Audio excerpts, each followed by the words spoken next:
A ver, ¿por qué nos cuesta tanto trabajo concentrarnos? Es la pregunta que yo creo nos hacemos todos los días.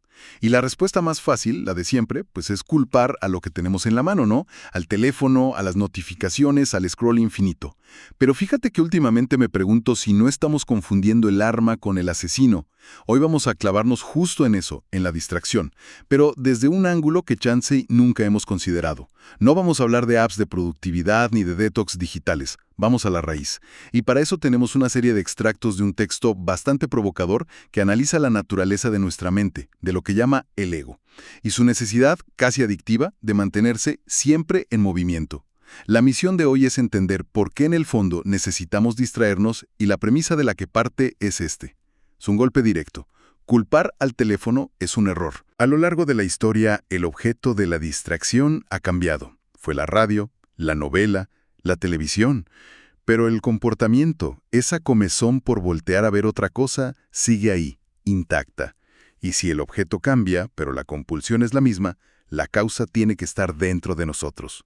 A ver, vamos a desmenuzar esto. Es que ese es el punto de partida, es fundamental, porque lo que esta fuente propone es que la distracción no es un accidente, no es algo que nos invade desde afuera.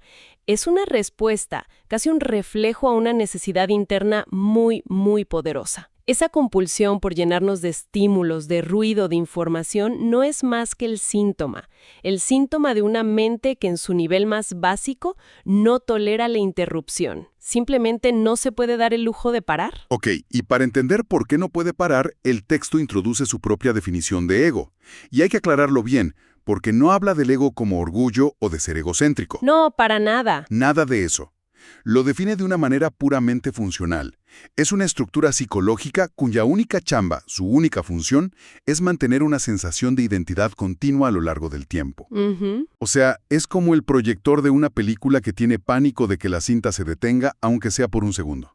Y lo que es fascinante de verlo así es que el contenido de esa película se vuelve secundario. Da lo mismo. Pues para esta estructura es irrelevante si estás pensando en la crisis climática o viendo videos de perritos que hablan. ¡Qué loco! No le importa si el estímulo es profundo, trivial, bueno o malo. Lo único que importa es que el flujo no se detenga, que la máquina siga andando. Hay una idea clave en el texto que lo resume todo. Dice, el ego no pregunta ¿qué me hace bien?, sino ¿qué me mantiene existiendo?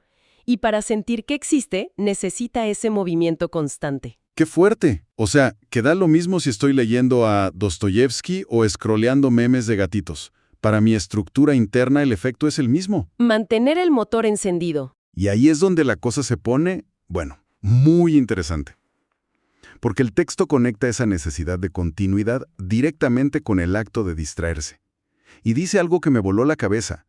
La distracción no nace del aburrimiento. No. Nace de algo mucho más profundo, la amenaza de que ese flujo interno se interrumpa. Exacto. No es aburrimiento, es pánico.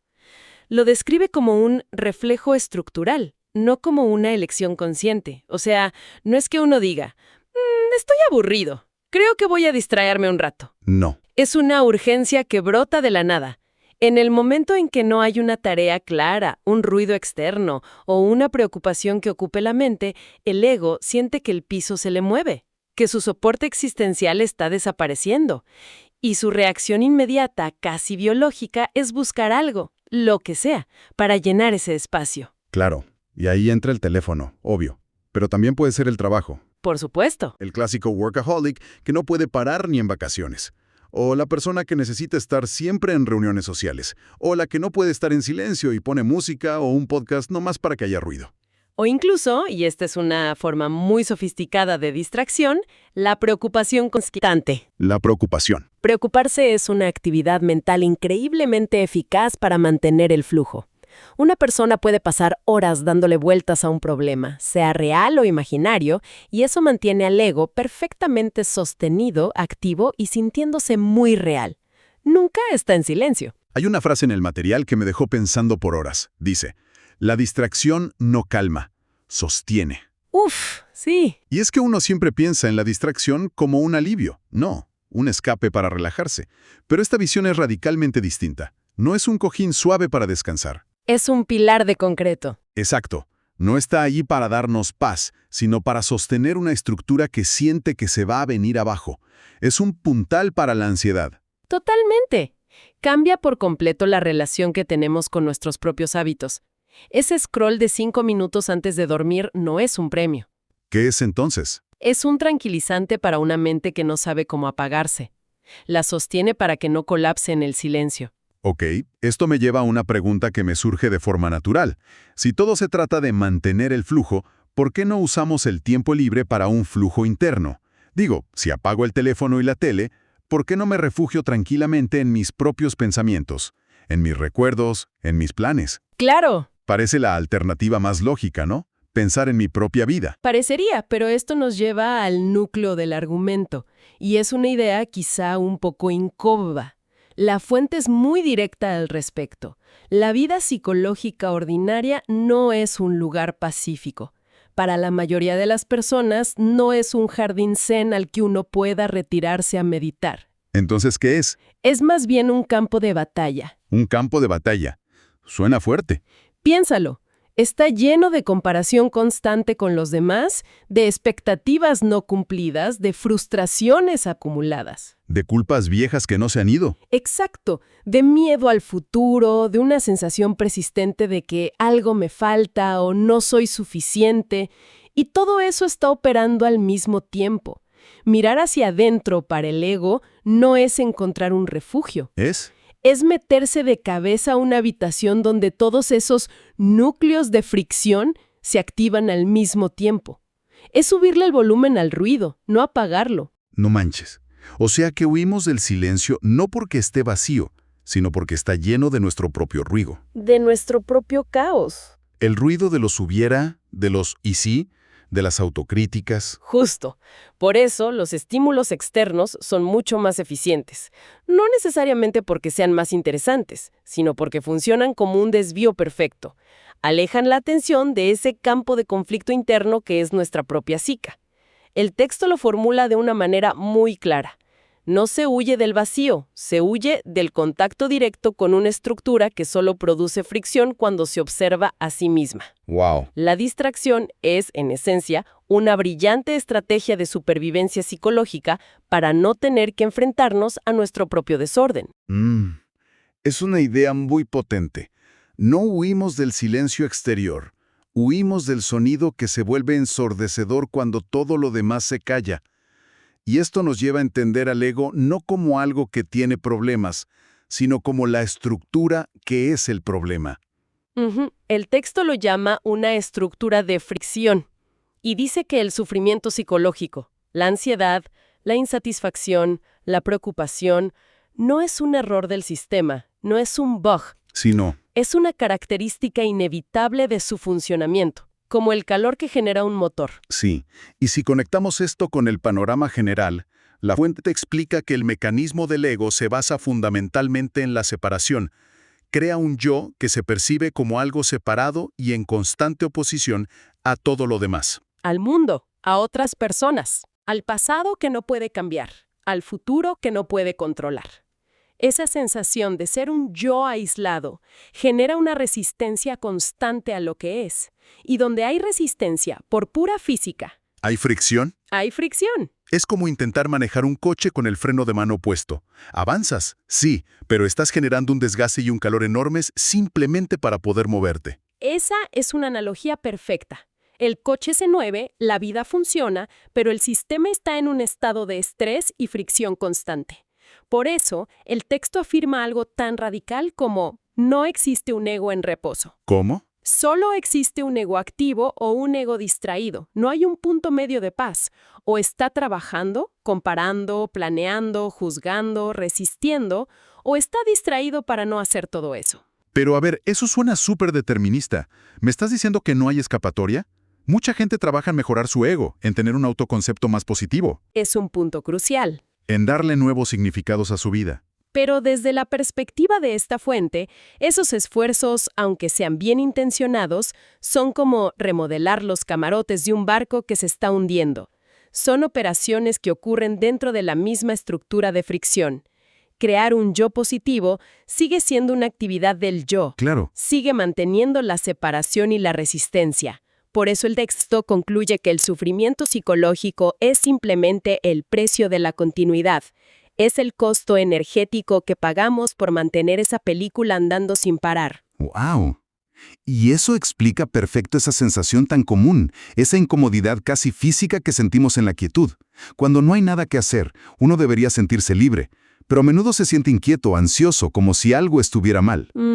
Sí. Me recuerda la primera vez que intenté meditar. Duré 2 minutos.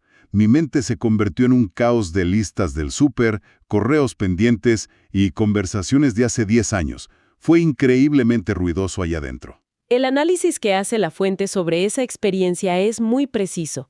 Dice que la quietud es tan intolerable no porque haya algo malo o amenazante en ella, sino precisamente por lo que falta. ¿Qué es lo que falta? En la quietud no hay narrativa. No hay una historia que nos estemos contando sobre quiénes somos, a dónde vamos, qué hemos hecho. No hay confirmación externa ni interna. No hay dirección. No hay dirección. Todo lo que sostenía esa sensación de identidad de repente se detiene, y eso se experimenta como una amenaza existencial. Es como si el silencio no fuera incómodo por lo que revela, sino por lo que deja de sostener. Exacto. Deja al ego, como dice el texto, sin suelo psicológico. Y por eso, instintivamente, tapamos cualquier hueco. El semáforo en rojo, la fila del banco, esperar a que hierva el agua. Cualquier momento libre. Se percibe como un vacío que hay que llenar de inmediato. Exactamente. Estar sin hacer nada se vive como una amenaza a la existencia misma de esa identidad que hemos construido con tanto esfuerzo. Entonces, si esta es la raíz del problema, esta necesidad estructural, esta huida de nuestra propia fricción, ¿qué hacemos? ¿De qué sirven las soluciones que nos venden por todos lados? Los detox digitales, poner el teléfono en blanco y negro. Son solo curitas para una herida interna. Según la perspectiva de esta fuente, sí, son parches. Pueden generar un alivio temporal, claro, es como quitarle el azúcar a un niño hiperactivo. Por un rato estará más tranquilo, pero la estructura subyacente, la necesidad compulsiva de estímulo, permanece intacta. Ok. Mientras esa necesidad de continuidad exista, el ego siempre va a encontrar algo con que llenarse. Si le quitas el teléfono, se llenará de pensamientos obsesivos. Si intentas forzar pensamientos positivos, se llenará de ansiedad por no lograrlos. El contenido es intercambiable.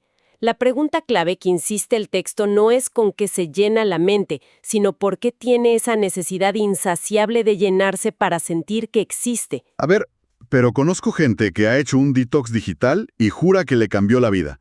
¿No hay un valor real ahí? Claro que hay un valor. El alivio es real. Te das cuenta de cuánto ruido innecesario hay en tu vida. Pero el argumento del texto es que es un cambio de escenario, no un cambio en el actor. O sea, ¿La tendencia a llenar? Sigue ahí. La persona puede dejar las redes sociales, pero volverse adicta al trabajo, al ejercicio o incluso a la espiritualidad. La compulsión simplemente cambia de objeto. El mecanismo de fondo sigue operando. ok, ya entendí. ¿Es un cambio de enfoque total? Empezamos preguntándonos por nuestros teléfonos y terminamos explorando un mecanismo fundamental de la identidad y del sufrimiento. Así es. La conclusión entonces es que la distracción no es el problema.